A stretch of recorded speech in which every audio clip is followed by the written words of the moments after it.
जब हम लोग छोटे थे तो टेस्ट क्रिकेट में एक बात सुनते थे, गेंद को देखा परखा और जाने दिया। लेकिन एक ऐसे क्रिकेटर आए हमारे देखते ही देखते जिन्होंने इस पूरी धारणा को बदल दिया। नजफगढ़ के नवाब वीरेंद्र सहवाग इस वक्त हमारे साथ हैं। आप इतने फंडे लाते कहाँ से?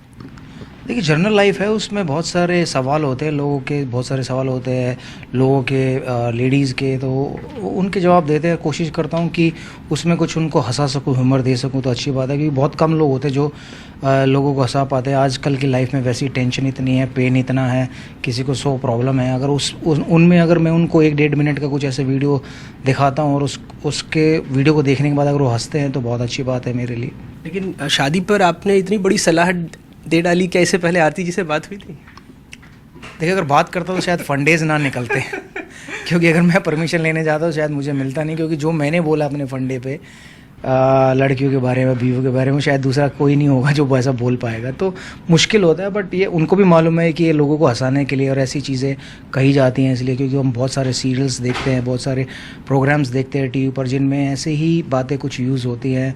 किसी को भगवान बनाया जाता है, किसी को शैतान बनाया जाता है। तो हमारे फंडे में भी शायद ज़्यादातर बीवियों को, लड़कियों को शैतान ही बनाया गया है। लेकिन वहाँ पर आप कुछ ऐसी बातें बोल के, जैसे बकनर के बारे में, तो कहीं लगता है कि कुछ विवाद हो सकता है, या फिर आपने उसको लाइट ह्यूमर जिसको कहते हैं कि मजाकिया हल्के फुल्के अंदाज में बोला और आप मतलब आपको नहीं लगता कि इससे कोई विवाद खड़ा हो सकता है? क्या विवाद खड़ा होगा? अब तो मुझे कोई बैन तो नहीं कर सकता कम से कम मैं ऑलरेडी रिटायर हूँ, मुझे नहीं लगता कोई विवाद खड़ा हो। जो घटनाएं घटी फील्ड पर मैंने वो बताई है, वो मेरा पॉइंट ऑफ व्यू था। अगर आप बकनर से पूछेंगे तो वो अपना पॉइंट ऑफ व्यू देंगे, और हर किसी को अपना पॉइंट ऑफ व्यू रखने का हक है, और मैंने एक अच्छे तरीके से रखा है।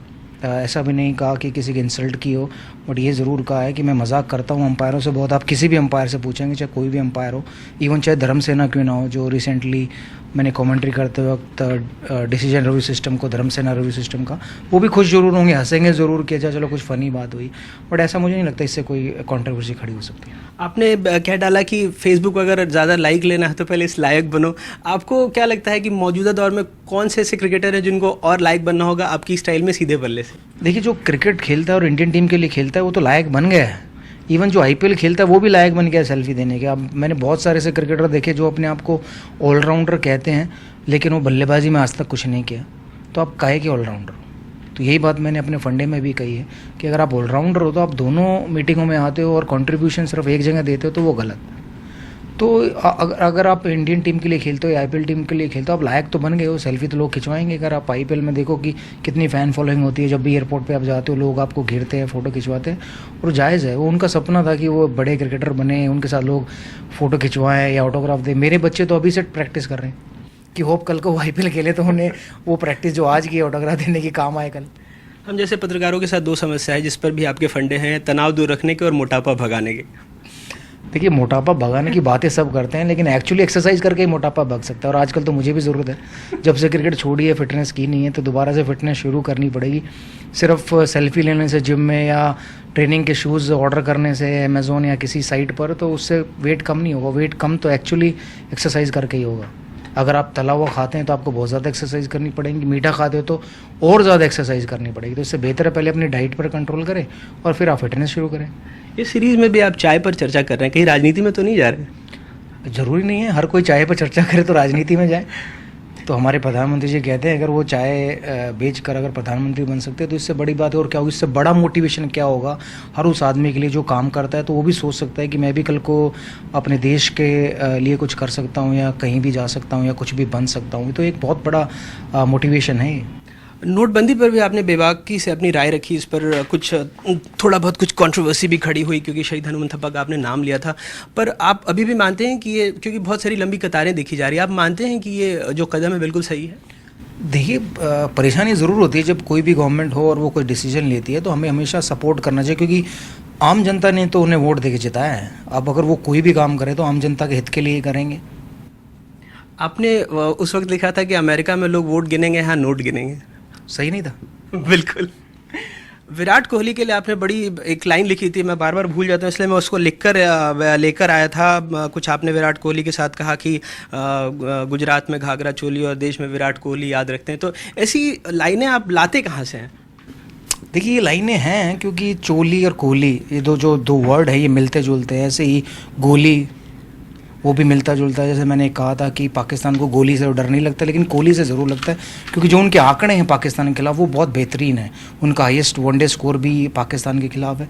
तो ऐसा आइडियाज़ आ जाते हैं कि जैसे अभी रिसेंटली मैंने एक और कहा था कि भाई कोहली को नाम बदलना चाहिए, उनको नाम बदल कर बादल रख लेना चाहिए। क्यों? क्योंकि बादल हमेशा छाए रहते हैं, आजकल कोहली हमेशा छाए रहते हैं। तो आपको विराट कोहली बतौर बल्लेबाज ज़्यादा पसंद है या बतौर कप्तान, या दोनों भूमिकाओं में आप उनको अगले कई सालों तक देखते हैं? मुझे वो इंसान ज़्यादा पसंद है। पर उनकी बल्लेबाजी या उनके कप्तानी के बारे में कुछ कहें? अगर मैं ही कहूँ कि मुझे पसंद नहीं तो मैं झूठ बोलूँगा। तो जाहिर है सारा, अगर देश उनको पसंद करता तो मैं भी उनमें से एक हूँ, मैं भी उनका एक फ़ैन हूँ। और मेरे बच्चे बहुत बड़े फ़ैन हैं विराट कोहली की। होप कि जब वो दिल्ली आए तो उनसे मैं उन्हें मिलवा सकूँ और उनके ऑटोग्राफ वो ले सकें। इंग्लैंड की टीम का प्रदर्शन बहुत ख़राब नहीं रहा है, जिस तरह की पिच पे उन्होंने बल्लेबाजी की और वापस आए। आपने उनके बारे में ट्वीट किया, किंग्स पेयर कहा एंडरसन को। इस बारे में कुछ सोच रहे थे या जब आपको अपनी कुछ पारियां याद आ रही थी? मैंने गलत कहा या वो? नहीं, बिल्कुल उन्होंने किंग पेयर बनाया नहीं, बनाया ना। तो जो दुर्घटना घटी है मैंने उसी को बयां किया है, अपने शब्दों में बयां किया है कि मैं भी बैंगलोर से दिल्ली आया, दिल्ली से लंदन गया, वहाँ से बाय रोड बर्मिंघम पहुँचा, वहाँ पर जाकर टेस्ट मैच खेला तो 2-0 बनाई। तो वही उसी का उदाहरण मैंने दिया कि वो भी इंजर्ड थे, पहले बॉम्बे लैंड किए, फिर वो बॉम्बे से राजकोट गए, राजकोट से वाइजैक गए, वाइजैक में खेले और वहाँ पर उन्होंने 2-0 बनाई। इस सीरीज़ के बारे में कोई अगला ट्वीट करने वाले हैं? अब तो मैं नेक्स्ट मैच में कमेंट्री करने जा रहा हूँ, तो सब कुछ वहीं कहूँगा। अच्छा, कई बार आपके कुछ ट्वीट्स जो होते हैं सोशल मीडिया प्लेटफॉर्म पर थोड़े विवाद होते हैं उससे, जैसे शोभा डे को लेकर आपने उस वक्त कहा जब साक्षी को मेडल मिला कि साक्षी के गले में जो मेडल है वो शोभा दे रहा है। तो आप ये सोचते हैं या एक ऐसी प्रतिक्रिया है कि अगर कोई चीज़ आपको परेशान करती हो तो फौरी तौर पर लिख देते हैं? देखिए, वो उनके गले में शोभा नहीं दे रहा था। बिल्कुल दे रहा था। तो इसमें मैंने गलत क्या लिखा? नहीं, गलत नहीं लिखा। किसी की भावनाओं को हर्ट नहीं किया। मुझे जो अच्छा लगा, मुझे जो लगा कि भाई वो मेडल इतना शोभा दे रहा है तो मुझे लिखना चाहिए, तो मैंने लिखा। चलिए, एक सवाल, क्योंकि आप क्रिकेट को लेकर भी बहुत कुछ लिखेंगे, हम उम्मीद करते हैं जो आप नया जो आपका प्लेटफॉर्म होगा, तो आपके दौर में जो कुछ विवाद हुए हैं जैसे धोनी को लेकर के या चैपल को, क्या उसके बारे में भी सुन सकते हैं, या बोर्ड के अंदर या मैदान में ड्रेसिंग रूम में कुछ बातें हुई हों? देखिए, मैं अपने फंडों में कोशिश करूँगा, अगर उस टाइप के सवाल आते हैं तो वो कन्वर्सेशन अपने फंडों में ज़रूर बोलूँ, क्योंकि जो हुआ है मुझे उसको बताने में कोई हर्ज नहीं है, चाहे वो MS धोनी के बारे में हो, चाहे ग्रेग चैपल के बारे में हो, या किसी और के बारे में हो। क्योंकि जो घटनाएं घटी मुझे मालूम है वो सही थी, और जो मैं बता रहा हूँ वो बिल्कुल सही बता रहा हूँ। मेरा अपना ओपिनियन है, किसी और का कुछ और हो सकता है। तो वहाँ भी आप गेंद को देखेंगे, परखेंगे, लेकिन जाने नहीं देंगे, कहेंगे ज़रूर? गेंद तो मारने के लिए आती है, और मारना बैट्समैन का काम है। तो आखिरी सवाल, कोई ऐसा कोई हिट जो अभी आप क्रिकेट के मैदान से करने वाले हैं अपने एपिसोड से?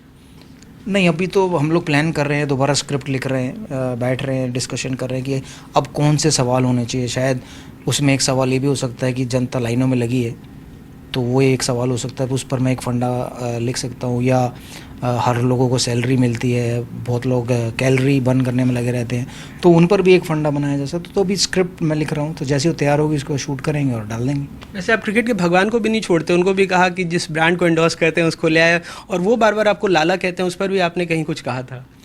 देखिए, वो उन्होंने मेरा निकनेम रखा है, क्यों रखा है ये तो वही बता सकते हैं, बट मुझे जो लगता है कि वो मुझे लाला क्यों कहते हैं, क्योंकि ज़्यादातर बनिए लोगों को जो मोटे होते हैं उनको लाला कहा जाता है, जो पैसे कमाते हैं।